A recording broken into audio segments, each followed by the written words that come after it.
Can you be calm? Or, hey, relax? Have you ever had someone say that to you? Or, can you just calm down? Please calm down. And let me ask you honestly, has that ever actually really helped you to calm down? Probably not.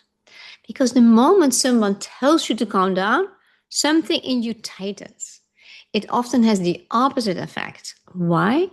Because in that moment, it doesn't feel supportive. It feels controlling. But you're also in the state already that you're not in the most logic place. So it are not the remarks that help at all. If it feels like someone is telling you what to do with your emotions, and then when emotions are already high, that's the last thing the nervous system can tolerate. Indeed, the nervous system probably took over entirely. And it's that part in the brain that you do not have access to calming yourself down. You might even think, oh, you think this isn't calm? Just wait. So you're really knowing that something is going to happen now. And suddenly things escalate. Not because you want them to, but because something inside you feels unseen, unheard, or dismissed. So let's slow this down and look calm and look at calm, how what it is from a different angle. Imagine you're in a conversation that is getting heated. Either you tell yourself or someone else tells you, I just need you to be calm and I want you to calm down for a moment. But what does that actually mean? What does it actually, that calm, what does it mean? Calm is not an action. Calm is a feeling, a state of being. It's not something you can command. It's something your body arrives at when it feels safe. True calm comes when the nervous system settles, when breathing slows, and when the body feels regulated. And in intense conversation, that's not always immediately possible. Learning to regulate your emotions is, of course, helpful. We don't want to hurt other people. So, yes, taking a few deep breaths when you feel like exploding is definitely helpful. Later on, I will give you my favorite breathing technique that helps to calm down extremely fast because it is also good for you. To be so agitated is also not healthy. So, the breathing calming down will be of support.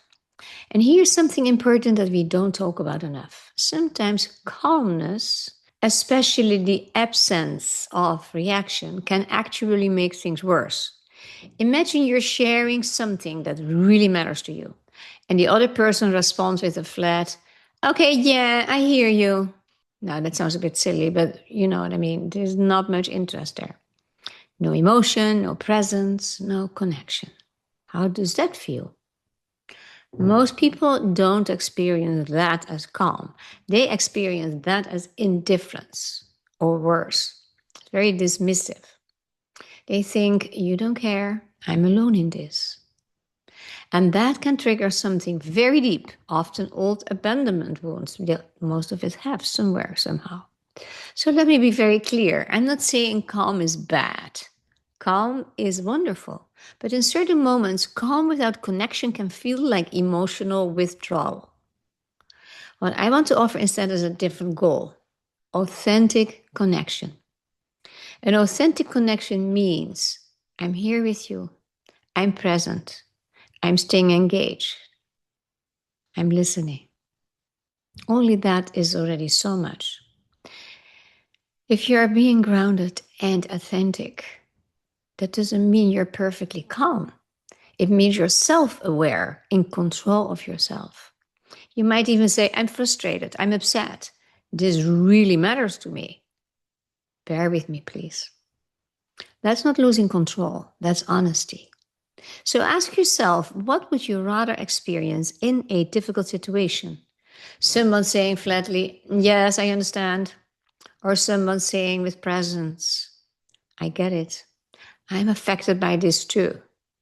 I understand why you feel this way. Feel the difference? That is an authentic connection. That is leaning in. That's being there. Connection doesn't mean silence. It doesn't mean serenity. It doesn't mean swallowing your truth. Connection means I can look you in the eye and say, this is how I feel. And I'm still open to hearing you. And yes, this includes not dismissing feelings and not blaming someone else for how you feel. Your feelings are real, they're yours, and they don't exist for someone else's comfort.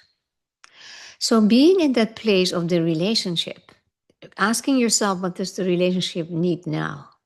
And thinking still about that other person helps you right away go into a different part in the brain, most likely more into the prefrontal cortex, where more ratio is there, so you can decide how you want to respond.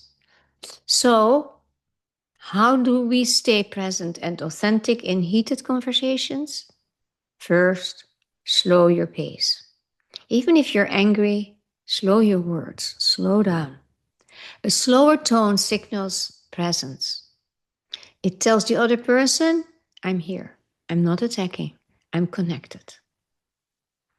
Second, stay aware that you are the observer, not just the reactor. Grounded, authentic connection comes from seeing the bigger picture. Like I just said, what is the relationship? What does the relationship need? Not only the person, but also the relationship, if you're involved in the problem. Not just this moment, but the relationship, the future conversations, the long arc of the relationship. Because conversations don't disappear, they echo, they replay, they create wounds that you cannot undo. Saying sorry is not enough, it's not undo it. They shape how safe or unsafe relationships feel over time. And now let's talk about what to do when someone tells you to calm down. Number one, you are allowed to say, no, I get to decide what to do with what I'm feeling. That's a way of handling it. I would, as a parent, not easily do that because it can be very frightening for kids when you let go of this kind of control. For your partner, it might not be funny and nice either, but it's still an adult. Your emotions are not for someone else to manage. They are not a problem to be fixed. And they are not there to make others comfortable. They are there maybe to make something clear to you. Yet we still can decide how much control do we want to have in order not to hurt the other person. And express ourselves in a calm way. Calm, taking responsibility for what we say. Right? Now, number two, ask this question. Calm down for who? For me or for you? Because often what someone is really saying is, I am uncomfortable with your feelings. And that is essential information. But also, it's pretty frightening when people come with a lot of negative energy towards you. It's not only the words, it's also the energy. And it can be very invasive. It's good to overthink that. So number three is, this we need to clarify. Do you want me to be calm or do you want me to be quiet? Because those are not the same things. And you are not required to shrink and silence yourself or disconnect because that is not authentic, right? You want to be real, you. But so just someone else can avoid discomfort. However, we would like to reduce giving other people discomfort in itself because we want to be a kind person too. So let's wrap this up together. Calm is often misunderstood as emotional absence. And in relationships, that can create distance and loneliness. What builds safety, trust, and intimacy is a balanced, authentic connection. Being present, being honest, being respectful, and not hurting someone unnecessarily. You want to control your emotions, yet acknowledge them. Being emotionally available even when it is messy. That is how relationships grow stronger. And that's how conversations heal. Not through forced calm, but through real connection. So I promised you also that breathing technique that really can calm your central nervous system down so quickly. And that is helpful because even though you might be very aggravated about something and you might have all the right to feel that, I'm totally not taking that away. For yourself to be very upset is also not a great feeling. And you don't want to hurt your environment or burden them too much with uncontrolled stuff, as I hope you do. So this breathing is you take in through the nose, 4 counts, 1, 2, 3, 4. You hold on 6, 2, 3, 4, 5, 6, and then you exhale through the mouth.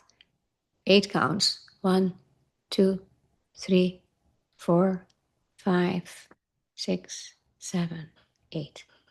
Well, I didn't do it entirely because I was speaking, but this breathing technique is doing miracles. If you get very upset, it's very good for your body too, to get a lot of it all out and trying to discuss it on a calm, nice level.